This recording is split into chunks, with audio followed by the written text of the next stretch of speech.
What started as a spiteful comment at a wedding became the most talked about story in Cleveland. Amanda Collins, the baker, born in Akron, never forgot the words whispered by her mother-in-law at the altar, but she never allowed them to define her life. On the contrary, in the years following the wedding, Amanda lived between two very different realities. On one side, the unconditional support of Ethan, a present and devoted husband. On the other, the veiled and sometimes explicit contempt of Margaret Williams. The Sunday dinners at the mansion in Shaker Heights were a real minefield. Unlike traditional bakeries, her shop offered signature desserts, exclusive flavors, and luxurious presentations. Soon, it became a sensation at social events around the city. Margaret made it a point to humiliate Amanda whenever possible. Subtle remarks about her humble origins, little jokes about how someone like her managed to marry a Williams, all said amidst expensive wine glasses and restrained laughter. Ethan tried to intervene, but Amanda always calmed him down. She knew that any direct confrontation would only fuel her mother-in-law's disdain.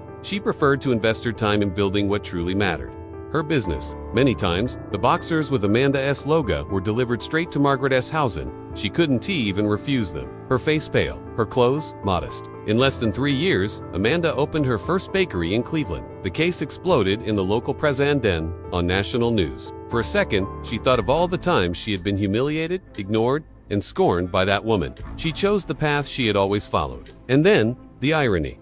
Margaret's own friends began ordering Amanda's pastries for dinners and parties. Margaret watched, powerless, as the woman she despised rose in success. And while Amanda prospered, Margaret faced her own downfall. A charitable fund that Margaret managed became the target of an investigation. Suspicions of embezzlement, overbilling, and forged documents. Friends vanished. Invitations stopped. Doors closed. Ethan formally cut ties with his mother after discovering that some of the laundered money had passed through shell companies in his name. Some said Amanda wanted to humiliate her. Others called Amanda a saint. She had to learn how to deal with customers, take orders, and most importantly, stay humble. The first few weeks were a shock.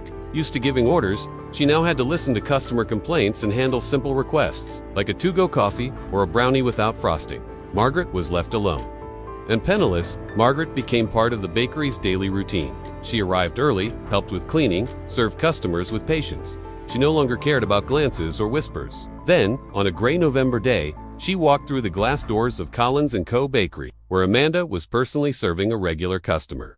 "Thank you for not turning your back on me." She never treated her indifferently, but never gave her special treatment either. The hall was filled with business people, journalists, and local figures. Margaret had the same responsibilities as any entry-level clerk. "You taught me more than you'll ever know." When Amanda saw her, a chill ran down her spine. "Mrs. Williams?" To which she replied in an almost inaudible whisper. And for the first time, she saw Margaret take a deep breath, apologize, and find a solution. Because life never leaves a story without a surprising ending. Margaret was unrecognizable. Her once well-kept hair, now tied in a careless bun. Without hesitation, she said, I need a job." Amanda took a deep breath. Margaret, by then handling special orders at the counter, had to solve the issue. The man, visibly upset, didn't hold back harsh words, but instead of seeking revenge. "Here, Margaret, anyone who's willing to work hard has a place." Margaret was hired as a clerk, starting with the basics, no privileges. The entire neighborhood buzzed with gossip. But the truth, Amanda simply believed, no one is above honest work. And at that bakery, even Cleveland's former social queen served coffee. Wearing an apron, Margaret started at the register. Some customers recognized Margaret and made sure to ask Amanda, remain professional. One day, a man arrived late to pick up an order. Amanda watched from a distance. It was a small gesture, but for Amanda, it was the first sign that maybe life was changing that woman.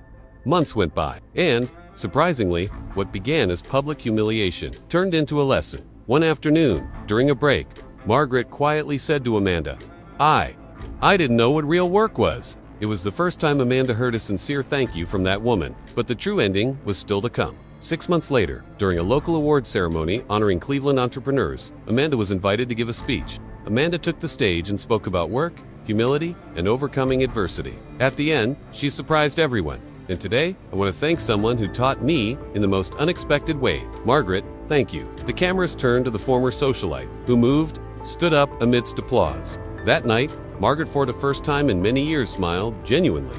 Not for social status, not for money, but for regained dignity. And before all of Cleveland, Amanda proved that even the worst stories can have a respectful ending. If you were in Amanda's place, would you have given that chance? Or would you have closed the door? Share your thoughts in the comments, subscribe to the channel, and don't miss the next recommended video. Sometimes, life gives us a front row seat to the collapse of those who once believed they stood above everyone else. But even more powerful than watching someone fall is witnessing how a heart decides to rise above resentment and offer a hand when no one else would. This is what Amanda's story teaches us, a lesson that goes far beyond business, family feuds, or social class. About forgiveness, about the incredible strength it takes not to become like those who tried to destroy us. She was looking for a chance, a lifeline, a way to reconnect with something she had lost a long time ago. Humility. It teaches us about dignity. How many of us would have done what Amanda did? Could have said, "Now you'll see what it feels like." How many, after years of being humiliated, would open a door instead of slamming it shut? Because let's be honest, when Margaret walked into that bakery, stripped of her pride, her fortune, and her status, she wasn't just looking for a job, and Amanda, instead of choosing revenge, gave her that chance. What would you have done? This story makes us reflect on the silent wars we carry inside ourselves, on the grudges we nurture in the dark. Other times, it gives us the opportunity to redeem ourselves. Learn to serve coffee with an apron on. Chose to offer a hand instead. On the people who once hurt us, and how we sometimes wish for their downfall, only to realize that bitterness never builds anything. Because deep down, we all carry a Margaret and an Amanda within us. Amanda could have let her resentment take over, but the way we treat people stays with us forever. It was in building character, in proving, with every small act, that no title, no wealth, no name is worth more than honest work and respect for others. Or am I letting forgiveness set me free? But she didn't. She proved something very few people have the courage to prove. That strength isn't in crushing your enemy, but in being bigger than the hatred. And maybe that's why this story touches so many hearts. We've all been Amanda. Judged, belittled, told we weren't good enough.